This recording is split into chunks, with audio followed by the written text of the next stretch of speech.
Yes, that's right, Mike. We're continuing our coverage of the Chicago mayoral race by sitting down one-on-one with each candidate. Today, I am joined by mayoral candidate Paul Vallas. Welcome to our studio. Good to have you here. Thanks for having me. So Mike is right. You are a known name in Chicago. You ran CPS. You've run for governor. You've run for mayor. You're running for mayor once again. You know, a lot of people say, why is he doing this again? You've been quoted as saying that if the mayor, our current mayor, Lightfoot, wins, the city is in danger. Explain what you mean by that, and why are you a better choice? Well, first of all, I believe I'm a better choice because the crises that the city's facing are crises that I have faced when I've been in a leadership position in Chicago in the past. For example, early in the Daley administration, when the murder rate almost hit 1,000, he brought me from Springfield to be his budget director, and we implemented a comprehensive community policing program that significantly reduced the murder rate.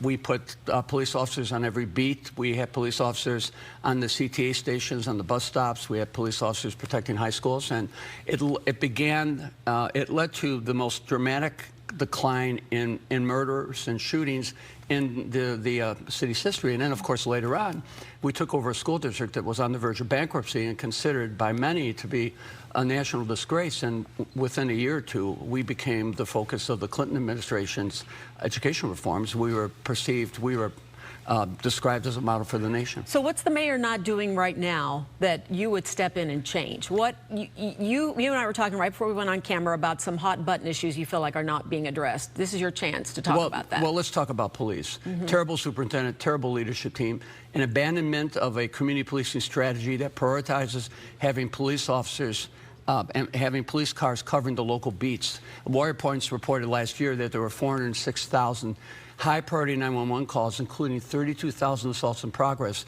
for which there was not a police car available. And look at the CTA. I mean, per capita, violent crime in the CTA is at a record high. Half the CTA riders consider riding the CTA to be unsafe. Who do they have patrolling?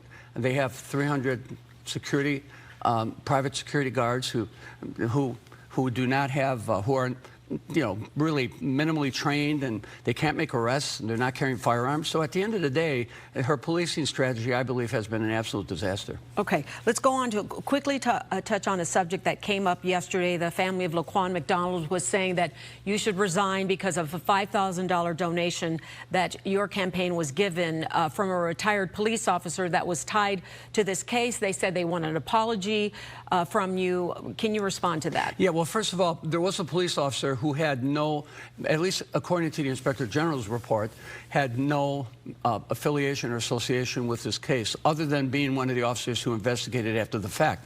No findings whatsoever. He went on to actually be the chief detective in the Jesse Smollett case. So he made a contribution to our campaign. Someone flagged it, and we actually returned the contribution, and we forwarded the contribution to a community group that works with families who are the victims of gun violence. So, you know, if the minister would have called me, and I actually reached out to him to inform him that that's what we had done, we could have informed him, and we could have avoided the embarrassment. Okay, so let's move on now. If there is one topic besides crime in Chicago that you think that you can address differently and quickly, because, you know, people are afraid. You're quoting these numbers about riding on the CTA, about even just, you know, the crime rates that are currently happening. You know, there's a lot of talk from everybody about what they are going to do about it. But how quickly can what you believe in your platform be put into place so that people would actually be seeing a difference and not live in fear? Well, very quickly. On day one, I'll replace Brown and his entire leadership team and promote people from within. I already know who those people are. That'll immediately command the support and respect to the officers. It'll also slow the exodus of officers because they're losing officers much faster than they can replace them. I would then push the officers down to the local beats so that there are beat cars covering each of the local beats, and there are police officers on the platforms and walking the platforms as well as on the stations. I would also invite retired police officers to return, and if there were new leadership and a new mayor, hundreds of officers would return from retirement to fill the ranks, and I would invite the hundreds of police officers who left and transferred to other police departments. I would invite them to return too. I believe that they would return without penalty, because right now what they're doing is they're telling police officers who left to go on to other police departments, that if they return, they have to go to the academy again, and they can't join the Fraternal Order of Police. So at the end of the day, those things, those issues, those actions could significantly expand the number of officers needed to provide protection. Okay, so we're out of time, but real quick, it's likely there could be a runoff. If there were in fact a runoff and you were on there because and you were in that runoff because the polls are going back and forth, who would you want to run off against and why? Keep it short, Paul.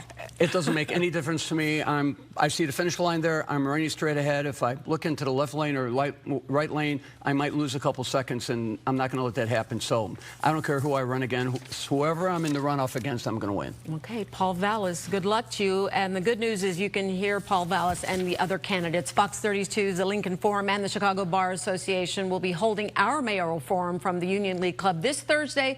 Political editor Mike Flannery, Scott Schneider, and Anita Blanton will be our hosts for the one-hour event. That's February 9th at 6 p.m. on Fox 32 and fox32chicago.com. Thanks again for coming in. We appreciate your time. Okay.